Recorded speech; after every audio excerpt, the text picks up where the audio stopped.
Bem, considerando que é câncer de pulmão em estágio 4. Basicamente, o médico já disse que o tratamento de prolongamento da vida pode durar 1 ou 2 anos, mais ou menos.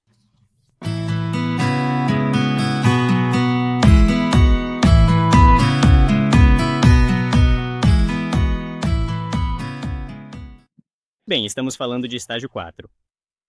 Basicamente, a partir daí, é dito que o tratamento de prolongamento da vida pode durar 1 ou 2 anos, mais ou menos. No entanto, para a própria pessoa, bem, em vez de dizer isso, estou pensando em viver por 20 ou 30 anos e quero enfrentar desafios. A partir de agora? Bem, eu acho que as possibilidades são praticamente infinitas, então quero continuar me esforçando. Bem, no meu caso, se a situação fosse diferente, o médico não teria mencionado o número de 1 ano, certo? Seria 0. Então, se não é 1 ano, quanto seria? 1 ou 2. Se a situação for um pouco severa, neste momento, são 2 anos. Quase 2 anos estão ok. E agora quantos anos temos? Bem, 49. Então mais 2 anos, portanto, no próximo ano, cerca de 3 anos, mais ou menos 2 anos, já está quase tudo bem. Então, 2 anos, 1.232 anos e 3 meses. E assim, em novembro de 2 anos, 2 anos depois, e neste momento, o cérebro está dizendo isso, que há vida suficiente para viver além disso. Se houver um propósito, as coisas podem se desenvolver. Ou seja, apenas ter sentimentos não é suficiente. É realmente necessário que seja substancial. Portanto, se o cérebro estiver em um estado frágil ou superficial, não funcionará. É preciso estar bem fundamentado, como se estivesse enterrado em rocha. E o tempo necessário depende do conteúdo. A capacidade também existe, não é? O corpo consegue viver de acordo com isso, certo? Não tem a ver com meus sentimentos nem com o corpo. É sobre o cérebro, certo? O cérebro é apenas a informação necessária para manter este corpo vivo. Sim, a informação, incluindo aspectos neurológicos, é fundamental para que o cérebro processe essa informação. É necessário ter um propósito ou um objetivo. Recentemente, tenho recebido muitas perguntas sobre como lidar com essa doença. Antes, havia muitas pessoas que diziam: por favor, quero melhorar. Mas agora, como já sei, quase ninguém fala assim. Bem, é sobre querer estudar. Mas não sei como a outra parte deve entender isso. Primeiro, é sobre o sistema. Não é. E o sistema? Bem, na verdade, como devemos proceder para tratar os sintomas da doença? Como método de tratamento, há uma diferença entre quem aplica e quem recebe, mas não é apenas isso. A pessoa deve realmente estudar por conta própria e seguir em frente. Aqueles que aplicam o tratamento têm dados e estudam a medicina, além de se envolverem com as pessoas. É diferente de um paciente. Quando se tem várias coisas, a questão é até que ponto se pode fazer isso, rapidamente. Então, o que realmente importa? O que está dentro antes de vir. O que é o futuro? Isso. Ajudar as pessoas e se envolver com elas é o futuro, não é? E quanto a mim, o que eu quero dizer? O que eu quero fazer é um pouco perigoso, sabe? Isso porque há uma possibilidade de que eu consiga alcançar. Se eu conseguir, tudo acaba. Não é. Eu não estou pensando além disso. Quando eu era mais jovem, achava que não conseguiria alcançar muitas coisas. Mas a situação é a situação. E, surpreendentemente, eu acabo conseguindo. E se eu conseguir, é o fim.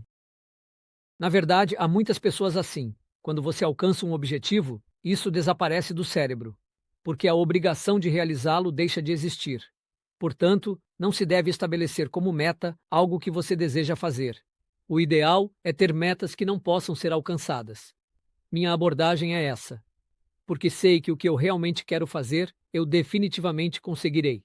Então, não é isso que deve ser feito desde cedo. As metas foram definidas em relação às pessoas, à sociedade e a outras coisas. Isso está sempre em constante atualização. Por isso, é impossível alcançá-las, não importa quanto tempo passe. O mundo também muda, mas se você tiver essas coisas, você acaba sendo puxado por elas. Não é? Esse é um ponto importante nesse sentido, não é? Esse do non é realmente muito bom. Não há muitas coisas assim por aí. Bem, sim, eu desenvolvi isso com esse propósito. Portanto, é perfeito para esse tipo de pessoa. Então, se é para melhorar a si mesmo, estudar não é uma opção, certo? Não há informações sobre como melhorar a si mesmo. Não é isso. É porque eu tenho um propósito e objetivos para viver no futuro. Viver para melhorar a si mesmo. Isso é diferente, não é? Há uma grande circulação que existe em mim, com uma origem que está presente. Como somos seres humanos, se estivermos fazendo isso, a informação no cérebro é extraída de forma mais eficaz. Mas a questão de melhorar a si mesmo é apenas uma questão de informação desde o início. Não vem. De qualquer forma, isso está relacionado ao fato de que a sapiência se conecta com a totalidade do eu. Eu existo. Então, isso não seria sobre melhorar a si mesmo. Isso não se torna um objetivo ou meta. Muitas pessoas confundem isso. Aqueles que pedem para melhorar em situações de emergência estão quase fora do jogo. É realmente uma questão de acreditar ou não. Como não se tem a base, acreditar significa apenas acreditar na base. A questão é se você tem esse tipo de crença desde a infância. Bem, o que eu disse antes. Então era sobre ter um sistema desde jovem. Mas para aquelas pessoas que não têm esse tipo de coisa. Se há uma possibilidade, é acreditar. Não é sobre este sistema, mas sobre acreditar, não é? É sobre ter esse tipo de coisa. Ou não. Isso é difícil, não é? Aos 55 anos. Aceitando assim a saúde. Viver uma boa vida envolve ter certos sistemas, mas aqueles que não os possuem precisam acreditar. Eu acho que isso também é um sistema. Se você tiver isso, há possibilidades. Provavelmente, se você tiver ambos, essas pessoas avançam mais rapidamente. Depois de ler meu livro e ouvir um pouco de palestra, já decidi completamente que quero ir por esse caminho. As pessoas que têm essa determinação já têm potencial. Desde o início, eu sinto que isso vai dar certo. Mas o que significa acreditar? Bem, o que é acreditar? De alguma forma. Acreditar na existência que me sustenta é algo que sinto que sempre carreguei. E isso é interessante. Mas é um pensamento meio confuso. Estou fazendo valer. A minha existência é como se eu fosse eu mesmo, mas ao mesmo tempo uma existência diferente. Senti isso a partir de pequenas coisas ao meu redor. Então, agora que isso aconteceu, é exatamente isso. Sim, eu cheguei realmente ao ponto de quase morrer no dia 1º de julho. Naquele momento, eu realmente senti como se tivesse sido salvo por uma força misteriosa. Eu já tive experiências que me levaram a pensar: ah, existem essas coisas. Desta vez, percebi isso novamente. E bem, eu já pensava assim antes, então, o que eu quero dizer é que consegui fazer uma inovação.